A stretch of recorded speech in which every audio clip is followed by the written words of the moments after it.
Премьер-министр Мухаммедкалый Абылгазиев 13 Токой чарбасына атайын техникалык жабдууларды тапшыруу аземине катышты. Атайын техникалардын жана жабдуулардын жаңыланышы бул өлкөнүн Токой чарба тармагы үчүн маанилүү жана өзгөчө окуя. Биз бүткүл дүйнө жүзүндө, анын ичинде биздин республикада экологияны коргоо маселеси корч турганын билебиз. Келечек муун үчүн экологияны жаратылышты жана токойлорду сактоо үчүн болгон күч аракетибизди жумшашыбыз керек, деди өкмөт башчы. Көп жылдардан бери токой чарбаларына көп сандагы мындай атайын техникалар биринчи жолу берилүүдө. Мындан дагы өзүбүздүн аянттарды көбөйтүшүбүз керек. Себеби дегенде биздин жалпы мамлекетибиздеги болгон аянт бул 6%ке жетпеген токой болуп эсептелет. Муну көбөйтүш үчүн сөзсүз түрдө жанагыдай жаңы питомниктерди ачуу, ошо питомниктен алынган көчөттөрдү алып барып кайра токойдун өзүнүн аянттарын көбөйтүү боюнча жаңы тилкелерди өздөштүрүүбүз керек. Бул да биздин абдан чоң милдетибиз. Вице-премьер-министр Жеңиш Раззаков Россия президентинин эл аралык маданий кызматташтык боюнча атайын өкүлү Михаил Швыдкой менен жолугушту. Тараптар жолугушууда 2020 жылды Кыргыз Республикасынын Россия Федерациясындагы жана Россия Федерациясынын Кыргыз Республикасындагы кайчылаш жылына карата даярдык көрүү жана аны өткөрүү маселелерин талкуулашты. Жеңиш Раззаков өлкөлөр ортосундагы достукка, союздаштыкка жана өзара урматтоого негизделген кыргыз-орус алакасы жогорку деңгээлде экенин белгиледи. Ошондой эле 2020 жылы кайчылаш жылды өткөрүү жөнүндөгү демилгени колдогон үчүн Россия тарапка ыраазычылык билдирди. Өз кезегинде Михаил Швыдкой Россия акыркы жылдарда биринчи жолу мурдагы постсоветтик өлкөлөрдөгү мамлекет менен кайчылаш жылды өткөрүүдө жана бул Кыргызстан Россия үчүн мааниси чоң стратегиялык өнөктөш болуп саналарын далилдегенин белгиледи. Швыдкой Кыргызстанда төрөлүп, Россияда убактылуу иштеп жарандык алгандар деги эле жалпы эле кыргызстандыктар россиялык коомдун маанилүү бөлүгү экенин белгилеп, Россия тарап бул масштабтуу долбоорду даярдоого жана өткөрүүгө чоң маани берип жатканын кошумчалады. Кыргызстан Россия Федерациясындагы жана Россия Федерациясынын Кыргызстандагы кайчылаш жылынын ачылышы 2020 жылы февраль-март айларында Москва шаарында, ал эми жабылыш аземи 2020 жылдын октябрь-ноябрь айларында Кыргызстанда өтөөрү күтүлүүдө. Премьер-министр Мухаммедкалый Абылгазиев Ташкент шаарына иш сапар менен барды. Анда өкмөт башчы жана Өзбекстандын президенти Шавкат Мирзиёев эки өлкөнүн ортосундагы соода-экономикалык жана маданий-гуманитардык кызматташтыктын абалын жана келечегин талкуулашты. Мирзиёев жогорку деңгээлдеги үзгүлтүксүз жүргүзүлгөн диалогдун негизинде эки өлкөнүн ортосундагы кызматташтык мазмундуу болуп, сапаттуу жаңы деңгээлге көтөрүүгө шарт түзүлгөнүн, чек ара маселелерин чечүүдө жакшы жылыштар бар экенин, өзгөчө чек арага чектеш жайгашкан райондордун тургундары биргелешкен иштин жыйынтыктарын жүрөгү жана жан дүйнөсү менен сезип жаткандыктарын өзгөчө белгиледи. Эки өлкөнүн өкмөттөрү биздин элдерибиздин ортосундагы ырааттуу өнүгүү үчүн бардык зарыл шарттарды түзүүгө аракет кылып жатат, деди. Премьер-министр Мухаммедкалый Абылгазиев Кыргызстан, Өзбекстан менен боордоштук жана коңшулаштык мамилелерди мындан ары өнүктүрүүгө өзгөчө маани берерин баса көрсөттү. Өкмөт башчы белгилегендей, учурда биздин өлкөлөрдүн ортосундагы соода-экономикалык алакаларда жакшы динамикалуу өсүш байкалууда. Аны тараптар келечекте да улантуусу зарыл, деди. Жолугушуу учурунда Мухаммедкалый Абылгазиев эки өлкөнүн ортосундагы соода-экономикалык, агрардык өнөр жай, маданий-гуманитардык кызматташууга өзгөчө көңүл бурду. Ушул иш сапардын алкагында премьер-министр Мухаммедкалый Абылгазиев Афганистандын аткаруу бийлигинин башчысы Абдулла менен жолугушту. Премьер-министр Мухаммедкалый Абылгазиев жакында эле түзүлгөн соода-экономикалык кызматташтык боюнча Кыргыз Ооган өкмөттөр аралык комиссиясы өз ара пайдалуу соода-экономикалык кызматташууну жана эки мамлекеттин ишкер чөйрөлөрүнүн ортосундагы байланыштарды өнүктүрүү үчүн актуалдуу багыттарды аныктайт деп ишенем, Абдулла эки тараптуу алакаларды ырааттуу өнүктүрүү ишиндеги Кыргыз тараптын күч аракеттерин жогору баалай турганын белгиледи. Акыркы жылдары мамлекеттердин ортосунда достук жана жылуу мамилелер түзүлдү. Муну менен бирге Афганистанда уланып жаткан согуштук аракеттерден улам биздин өлкө эмес, бүтүндөй аймак өнүгүү дараметин толук кандуу пайдалана албай жатат. Жакынкы мезгилде Афганистанда тынчтык жана туруктуулук орноп, жана башка мамлекеттер, анын ичинде аймактагы коңшулар менен өз ара пайдалуу мамилелердин кепилдиги болоруна ишенем, деп билдирди. Муну менен катар премьер-министр Мухаммедкалый Абылгазиев жана Өзбекстандын премьер-министри Абдулла Арипов аркыл чөйрөдөгү эки тараптуу кызматташууну өнүктүрүү жана бекемдөө маселелерин талкуулашты. Биздин жолугушуулардын жана сүйлөшүүлөрдүн динамикасы өз жыйынтыктарын берип жатат. Мамлекет башчыларыбыздын ортосундагы ишенимдүү мамилелер жана орногон достук алака коңшу өлкөлөрдүн ортосундагы өз ара аракеттешүү тарыхынын жаңы барагын ачты. Бул оң учурлардын бардыгы боордош элдерибиздин ортосундагы достукту бекемдейт, деди Абдулла Арипов. Премьер-министр Мухаммедкалый Абылгазиев Кыргыз тарап Өзбекстан менен мамиле түзүүгө жана кызматташууга өзгөчө маани берерин белгиледи. 2016 жылы өлкөлөрүбүздүн ортосундагы товар жүгүртүү 50 миллион АКШ долларын түздү. 2019 жылдын биринчи жарым жылдыгынын жыйынтыгы боюнча соода жүгүртүү өзбек тараптын статистикасына ылайык 446 миллион АКШ долларын түзгөн. Бул акыркы 2 жарым жылда товар жүгүртүү бир нече позициялар боюнча 3 эсе, ал эми башка товардык номенклатуралар боюнча 10 эсе өскөнүн айтып турат. Эки мамлекеттин президенттеринин саясий эрки биздин экономикалык жана маданий байланыштарыбызды бекемдеп, эки өлкөнүн ишкерлеринин ортосунда интенсивдүү алакаларды өнүктүрөт, деди Мухаммедкалый Абылгазиев. Жолугушуунун жүрүшүндө кыргыз-өзбек мамилелеринин бардык багыттары боюнча эки жактуу кызматташуунун актуалдуу маселелери, анын ичинде чек ара маселелериндеги кызматташуу жана соода-экономикалык байланыштарды мындан ары өнүктүрүү боюнча тийиштүү маселелер каралды. Я рад приветствовать вас в Ташкенте. Добро пожаловать в Узбекистан. Я с теплотой вспоминаю нашу последнюю встречу в Кыргызстане. Динамика наших встреч и переговоров, она очень дает свои плоды. Я уверен, что это плод того, что доверительные отношения между нашими главами государств и установленные вот такие дружеские отношения, они открыли новую страницу. Все, что мы на сегодняшний день имеем положительное, она, конечно же, способствует укреплению дружбы между нашими братскими народами.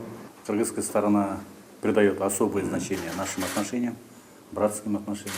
Сотрудничество с Узбекистаном в внешнеэкономической политике является приоритетным. Вы помните, в 2016 году товарооборот всего лишь был где-то около 50 миллионов долларов.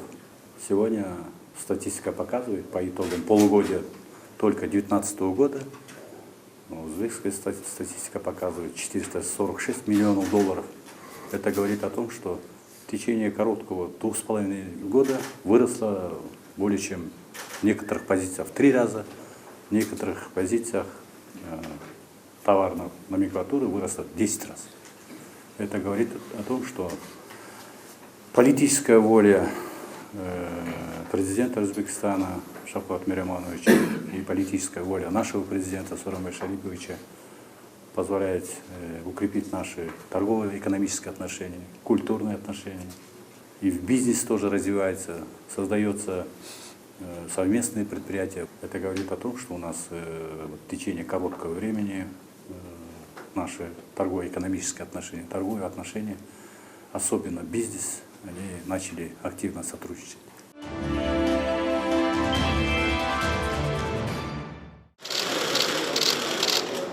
Биз Кытай, Кыргызстан, Өзбекстан темир жолун куруу долбоорун ишке ашырууга активдүү иштешебиз. Бул тууралуу премьер-министр Мухаммедкалый Абылгазиев Ташкент шаарында Шанхай кызматташтык уюмуна мүчө мамлекеттердин өкмөт башчыларынын кеңешинин кезектеги жыйынында айтты. Кыргызстан активно будет содействовать практической реализации, об этом наш председательствующий говорил, по проекту строительства железной дороги Китай-Кыргызстан-Узбекистан, создание индустриальных парков и транспортно-логистических центров. И в качестве перспективного направления в данном аспекте позвольте предложить сторонам принять активное участие в строительстве торгово-логистического центра в приграничном районе Кыргызстана с Китаем. Данный проект, оснащенный комплексной инфраструктурой и развитой логистической системой контрольно-пропускного пункта, будет направлен на развитие транзитного потенциала и торгово-экономического межрегионального сотрудничества государств-членов ШОС. Реализация данного проекта позволит всем странам получить экономическую и коммерческую выгоду. Шанхай кызматташтык уюму бул мазмуну терең уюм. Уюмда төрагалык кылган Кыргызстан дүйнөлүк коомчулуктун алдында уюмдун аброюн жана маанисин жогорулатуу үчүн бардык күч аракетин жумшады, деди өкмөт башчы. Кыргызстан в рамках своего председательства Совета глав государств на 2018-2019 годы провел ряд важных для организации мероприятий. В целом в период председательства были проведены более 40 значимых мероприятий. И, как известно, в основе любой организации, подобной ШОС, находятся экономические интересы стран, инвестиции и бизнес. Исходя из этого, в мае текущего года в Бишкеке состоялся бизнес-форум с участием ведущих представителей бизнес-сообщества, всех государств-членов организации. Считаю, что на таких форумах обмен опытом в сфере продвижения инвестиционного сотрудничества находит практическое применение. Об этом говорят цифры и факты инвестиционных вливаний в экономике наших стран. Буну менен катар бизнес жана ишкерлик бул экономиканын шкунун алкагында кыйла активдүү өнүгүп жаткан тармактары деди. Хотел бы отметить эффективную работу межбанковского объединения ШОС. В период председательства кыргызской стороны в состав межбанковского объединения вошли крупные финансовые институты. В 2018 году Хабиб Банк Лимитед, Пакистан, получил статус банка члена межбанковского объединения. В 2019 году к межбанковскому объединению присоединилась индийская инфраструктурная финансовая компания. В июне 2019 года успешно прошло заседание Совета межбанковского объединения на побережье Иссык-Куля, в рамках которых были подписаны двусторонние соглашения, установлены прочные партнерские отношения между крупными банками стран ШОС. Ведется плодотворная работа в рамках делового совета ШОС, усилия которые направлены на оказание содействия бизнес-структурам стран-членов, наблюдателей и партнеров по диалогу ШОС в реализации взаимовыгодных проектов. Баштагыдай эле мейкиндикте жана шкунун тышкы чек араларында коопсуздукту камсыз кылуу Шанхай кызматташтык уюмунун ишмердүүлүгүндөгү артыкчылыктардын бири болуп кала берерин да кошумчалады. Уважаемые коллеги, наряду с положительными результатами в деятельности ШОС имеется ряд задач, которые следует активно решать. Первое, об этом и наши коллеги говорили в узком формате, необходимо активизировать вопрос создания банка ШОС и фонда развития ШОС. И второе, необходимо обеспечить переход расчетов в национальных валютах для снижения рисков при мировых финансовых кризисах. Третье, необходимо активизировать работу в области совместных проектов в транспортно-логистической сфере. Ушул эле күнү премьер-министр Мухаммедкалый Абылгазиев жана Ирандын биринчи вице-президенти Эсхак Джахангири эки өлкөнүн кызматташтык маселелерин талкуулашты. Жолугушуу учурунда эки өлкөнүн маданий жана тарыхый байланыштарын, ошондой эле Кыргыз-Иран мамилелеринин мүмкүнчүлүктөрүн эске алуу менен эки мамлекеттин ортосундагы кызматташтыктын орчундуу маселелери талкууга алынды. Мухаммедкалый Абылгазиев жана Джахангири аракеттенүүнүн өз ара кызыкчылык жараткан тармактарында кызматташууну тереңдетүүгө эки жактуу кызыктарлыкты көрсөтүштү. Анын ичинде Иранга айыл чарба жана мал чарба продуктларын ташуу көлөмүн көбөйтүүнүн келечегин талкууланды. Мындан тышкары тараптар газ, мунай зат, транспорттук логистикалык, туризм чөйрөлөрүндө, жарандык авиация жаатындагы алака түзүү боюнча пикир алышты. Ирандын биринчи вице-президенти Эсхак Джахангири эки тараптуу байланыштарды өнүктүрүүгө дем берүү жана биринчи кезекте өлкөлөрдүн соода-экономикалык кызматташуусун жаңы деңгээлге чыгаруу үчүн бардык күч-аракеттерди жумшоого даярдыктарын билдирди. Ирандын биринчи вице-президенти Эсхак Джахангири премьер-министр Мухаммедкалый Абылгазиевди ыңгайлуу учурда Иранга расмий сапар менен келип кетүүгө чакырды. Стационардык инспектордук текшерүүчү комплекс ишти ыкчамдатууга жана анын ачык болуусуна шарт түзөт. Бул тууралуу премьер-министр Мухаммедкалый Абылгазиев Нарын облусунда жайгашкан Торугарт көзөмөл өткөрмө жайынын иши менен таанышуу маалында билдирди. Кыргызстандын Евразия экономикалык биримдигине кошулуусу боюнча жол картаны жүзөгө ашыруунун алкагында Россия тарап Торугарт көзөмөл өткөрүү пункттарды материалдык техникалык жабдууга, анын ичинде Торугарт жайын модернизациялоого Россия тараптан 127 миллион АКШ долларын бөлгөн. Орнотулган системаны ноябрь айынын аягында ишке берүү пландалды. Учурда ар бир өлкө рыноктогу орун үчүн күрөшүүдө. Бул кадырыс эле көрүнүш. Жүк ташуучулар алып келген жүктү текшерүү системасын жакшыртуу маанилүү милдеттердин бири. Биздин өлкөнүн ЕАЭПтин стандарттарына жооп берген заманбап текшерүү системасына өтүүсү бул бизнес үчүн тиешелүү шарттарды түзүп жатканыбызды айтып турат деп белгиледи өкмөт башчы. Евразиялык биримдикке киргендеги товарлардын өтүшү азыр бизде эми көптөгөн элибизде ой бар, ушул ачык эмес депчи. Бажы төлөмдөрү жакшы толук түшпөйт деген ой бар да.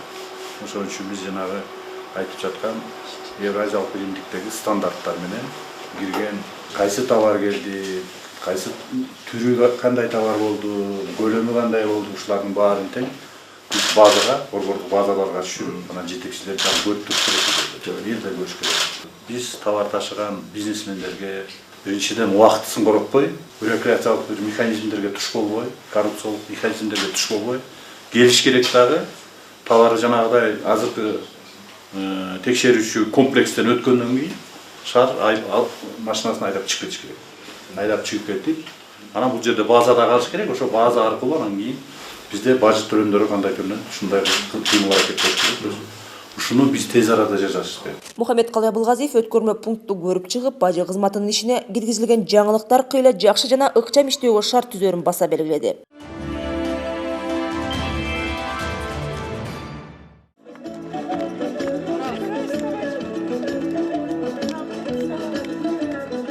Өлкөнүн өнүгүүсүнө күчүн аябай, зор салым кошкон адамдардын коомдогу ардактуу ордун белгилөө, аларга таазим этүү биздин муундун милдети. Бул тууралуу премьер-министр Мухаммедкалый Абылгазиев Турдакын Усубалиевдин 100 жылдыгын өткөрүүнүн алкагында Нарын шаарында уюштурулган иш-чарада билдирди. Белгилей кетсек, Нарын шаарында жаңыланган борбордук аянт ачылып, Турдакын Усубалиевдин эстелиги тургузулду. 72 жыл жашаган Совет доору Кыргызстаныбыздын тарыхында өзгөчө доор. Айрыкча Союздун 60-80 жылдары Кыргызстан үчүн чыныгы улуттук кайра жаралуунун гүлдөп өнүгүшүнүн мезгили болду. Буга эң чоң салымды Турдакын Усубалиев кошкон. Турдакын Усубалиевдин жетекчи катары бир кылымдын 4/1 бөлүгүн же мамлекеттик ишмер катары өз өмүрүнүн 70 жылын Кыргызстаныбызга арнаганы өзгөчө белгиленүүгө тийиш. Өкмөт башчы Турдакын Усубалиев өзүнүн сөзүнө бекем жана иштин көзүн билген адам катары көрсөттү дейт. 100 жылдык мааракенин алкагында илимий практикалык конференциялар, эстелик коюу салтанаттары, жолугушуулар, бир катар маанилүү иш-чаралар өттү жана өтүп жатат. Турдакын Усубалиев Кыргызстандын келечеги үчүн жашады. Тарыхты ушундай адамдар түзөт. Алардын ысмы канча мезгил, кылым өтсө да, тарыхта түбөлүк даңкталып, алтын тамгалар менен жазылып кала берет.